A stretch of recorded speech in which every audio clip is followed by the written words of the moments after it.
السلام علیکم ورحمۃ اللہ وبرکاتہ۔ ان الحمد للہ والصلاۃ والسلام علی رسول اللہ وعلی آلہ وصحبہ ومن والاه بعد۔ شریعت ڈپلومہ کورس کے درس فقہ میں پھر سے حاضر خدمت ہوں۔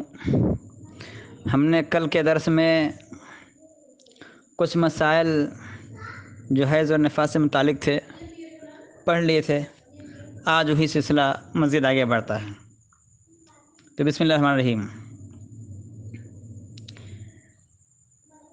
حائضہ عورت سے متعلق ایک مسئلہ یہ ہے، اور یہ اس سے پہلے بھی بیان ہو چکا ہے دوسرے ضمن میں، کہ حائضہ عورت بوقت ضرورت مسجد میں داخل ہو سکتی ہے، رک نہیں سکتی، ٹھہر نہیں سکتی، اس میں قیام نہیں کر سکتی، البتہ بوقت ضرورت داخل ہو سکتی ہے، گزر سکتی ہے۔ نبی کریم صلی اللہ علیہ وسلم نے عائشہ رضی اللہ عنہا سے کہا تھا، ناولین الخمرہ من المسجد، کہ مجھے مسجد سے مصلی پکڑا دو۔ تو انہوں نے کہا تھا کہ میں تو حائضہ ہوں۔ اس پر نبی کریم صلی اللہ علیہ وسلم نے فرمایا تھا، ان حیضت کی لیست فی یدکی، کہ تمہارا حیض تمہارے ہاتھوں میں نہیں ہے۔ یہ صحیح مسلم کے الفاظ ہیں۔ اسی سے متعلق ایک مسئلہ یہ ہے کہ حالت حیض میں عورت کو طلاق دینا بھی حرام ہے۔ عبداللہ بن عمر رضی اللہ تعالیٰ عنہما نے اپنی بیوی کو حالت حیض میں طلاق دے دی۔ عمر رضی اللہ تعالیٰ عنہ نے یہ بات نبی کریم صلی اللہ علیہ وسلم کو بتلائی تو آپ ناراض ہو گئے۔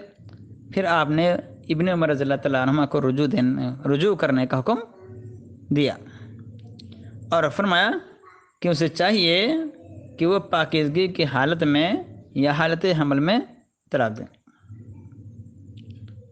تو یا تو حالت طہر میں رہیں یا تو حمل سے رہیں، تو پھر طلاق دیں۔ تو اس سے پتہ چلتا ہے کہ حالت حیض میں طلاق دینا صحیح نہیں ہے، گرچہ طلاق واقع ہو جائے گی۔ اگر طلاق واقع نہ ہوتی تو رجوع کرنے کا حکم نہ دیا جاتا، لیکن رجوع کرنے کا حکم دینے سے واضح ہوتا ہے کہ طلاق تو واقع ہو جائے گی، البتہ حالت حیض میں طلاق دینا صحیح نہیں ہے، درست نہیں ہے۔ اسی سے متعلق ایک مسئلہ یہ ہے کہ اگر کسی عورت کو وقفے سے حیض آئے تو کیا کرے؟ یعنی مثال کے طور پر اگر کسی عورت کو 3 دن حیض آئے یا 4 دن حیض آئے، پھر 3 دن بعد دوبارہ آنے لگے تو کیا کرے؟ اس سلسلے میں راجح موقف یہی ہے کہ وہ جب خون کو دیکھے نماز روزہ ترک کر دے، اور اس کا خاوند بھی اس سے مباشرت نہ کرے، اور جب خون ختم ہو جائے، خواہ وہ درمیانی وقت ہو یا اس کے علاوہ، وہ غسل کر کے پاکیزہ خواتین کی طرح تمام افعال سر انجام دے گی۔ اور اگر عدد کے ایام میں کچھ کمی بیشی ہو جائے تو پھر اسی اصول پر عمل کرے گی، یعنی عدد کے ایام پوری کرے گی۔ اسی سلسلے میں ایک مسئلہ ہے کہ جو عورت حالت حیض میں نہیں ہے، مستحاضہ ہے، تو پھر وہ کیا کرے گی؟ تو مستحاضہ عورت سے تعلق قائم کرنا، وطی کرنا جائز ہے، درست ہے۔ حمنہ بنت جہش رضی اللہ تعالیٰ عنہا بیان کرتی ہیں کہ بلا شبہ وہ مستحاضہ ہوتی، وَكَانَ زَوْجُهَا يُجَامِعُهَا، اور ان کا خاوند ان سے جمع و ہمشتری کیا کرتا تھا۔ اسی طرح سے اکرمہ رحمۃ اللہ علیہ سے روایت ہے کہ ام حبیبہ رضی اللہ تعالیٰ عنہ استحاضہ کی بیماری میں مبتلا ہوتی تھیں، فَكَانَ زَوْجُهَا یغشاہا، تو ان کا خاوند ان سے مباشرت کرتا تھا۔ تو جمہور کا مسلک یہ ہے کہ استحاضہ کی حالت میں عورت سے تعلق قائم کرنا درست ہے، جائز ہے، اس میں کوئی حرج نہیں ہے۔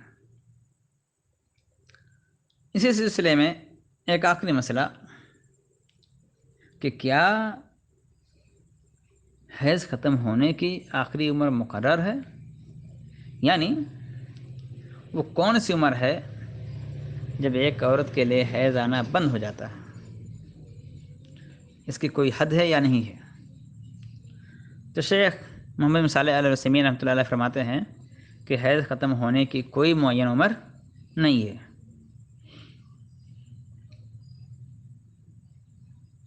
جب بھی حیض کا خون ختم ہو جائے، اس کے دوبارہ آنے کی امید باقی نہ رہے تو وہی اس کی عمر ہوگی۔ یعنی ہر ایک عورت کا اپنا اپنا وہ مسئلہ ہوتا ہے، اس کی اپنی عادت ہوتی ہے، احوال اور کوائف ہوتے ہیں، اسی لحاظ سے اس کا حیض جاری رہتا ہے ورنہ پھر بند ہو جاتا ہے۔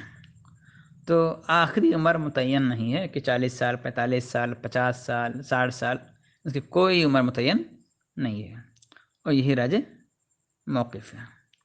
تو آج کے دن بس اتنا ہی، اب باقی مسائل انشاءاللہ ہم اگلے درس میں پڑھیں گے۔ وآخر دعوانا الحمد للہ رب العالمین، والسلام علیکم ورحمۃ اللہ وبرکاتہ۔